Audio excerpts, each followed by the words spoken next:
Welcome back to the channel, everyone. Today we are taking a deeper look at KeyWe, a charming little co-op puzzle game on the Switch that I reviewed not too long ago.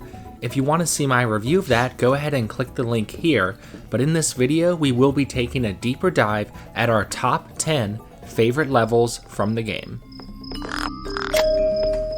One of the main types of levels in KeyWe involves making sticker messages to send off with the cassowary mail carriers. To lead off at number 10, the Night Post adds a blacklight element where you have to reveal the words by running over them with your flashlight, and the lighting is pretty neat as well.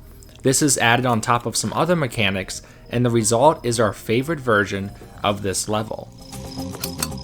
So something I just briefly touched on during my review was the inclusion of additional minigames called overtime shifts.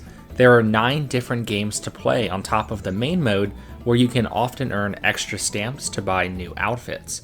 Which, by the way, you definitely want to do, as some of the ways you can customize your birds are awesome. So, coming in at number 9 is one of these games called Bubble Wrap Testing. The concept is super simple.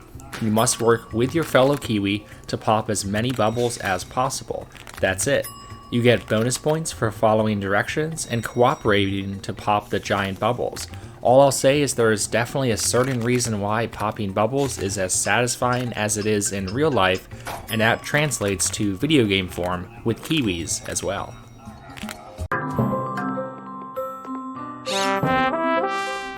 At number 8, and continuing the overtime shifts trend here, comes Kiwis in Harmony. You are tasked with playing the station song on air, but being that you are just small little birds, you have to jump around to do so. It's just a simple little music rhythm game, but it's a delight and makes me wish there were more KeyWe songs included.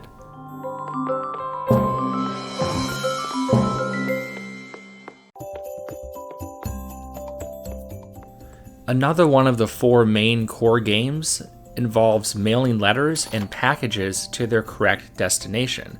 At number 7, in That's a Wrap, you take this, but you also have to gift wrap the packages correctly, which adds another puzzle mechanic to the experience, and is a nice way to fit in with the winter theme towards the end of the game.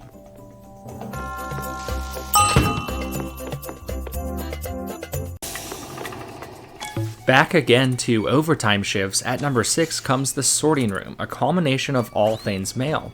Your goal is to get as high of a score as possible by sorting express packages, slinging return to sender mail out the window, and dumping debris.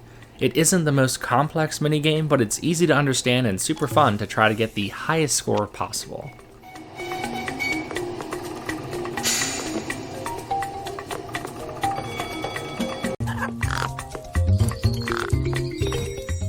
In Assembly Line Scramble at number 5, the game introduces a new element that involves making multiple letters at the same time.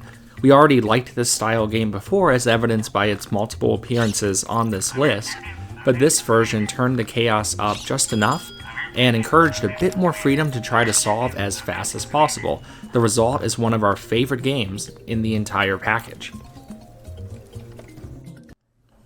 The final overtime shift on this list comes Lunch Break at number 4, a minigame where you must feed the very feisty cassowaries. They are super impatient, so trying to be perfect will take a lot of practice, but it's very satisfying to try and go the whole time without angering one of them. I also really enjoy the fact that the cassowaries respect a good squawking, and you have to chirp at them to calm them down. Just a little thing that makes this game so much fun to play. At number 3 comes Tricks and Telegrams, the first Wickertide themed level in the game, where in addition to writing spooky messages, you also have to handle the trick or treating cassowaries at the same time. If you don't give the birds the requested candy and quickly, they start messing with your keyboard. The level is absolutely fantastic and possibly the most charming one in the entire game.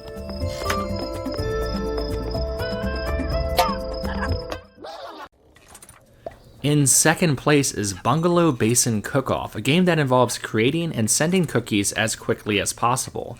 You have to decipher the cookie request, prep, and bake the cookies before mailing. There are more steps to this process than almost anything in the game, so it does require a ton of communication, for better or for worse, but hilarious in the end regardless, and really tests everything you have learned throughout the game. Without further ado, in the top spot on our list is Zoey's Tracks of Terror. Zoey is the game's octopus, and you are tasked by her to take a break from your usual mailing tasks and run a scare house for her family. The level comes out of nowhere when playing, which is a good thing, and it really captures the vibe of a haunted house at a carnival perfectly. It mostly occupies this top spot by simply being the most fun to play, and the perfect amount of challenge to keep you engaged. And with that, that concludes our 10 favorite levels in KeyWe. I hope some of you enjoy this game as much as we did, as I think it perfectly represents the lesser known little titles that I am always super happy to stumble upon and showcase on this channel. Thanks for watching everyone, and we'll see you next time.